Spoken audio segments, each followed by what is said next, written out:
सगळ्यांना सायंकाळच्या खूप खूप शुभेच्छा। तर आज आहे श्रावणातील चौथा शनिवार, तर सगळ्यांना चौथ्या शनिवारच्या देखील खूप साऱ्या शुभेच्छा।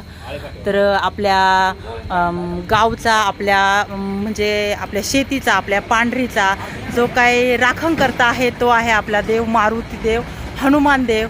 आणि आज सगळ्यांना उपवास आहे आपल्या शनिवार, आपल्या मारुती देवाचा, हनुमान देवाचा। आणि देवाला दर शनिवारी दिवे करून नेले जातात। तर आम्ही पण घरात दिवे बनवलेत। तर चला आता आपण बघू। मस्त फोटो निघाला.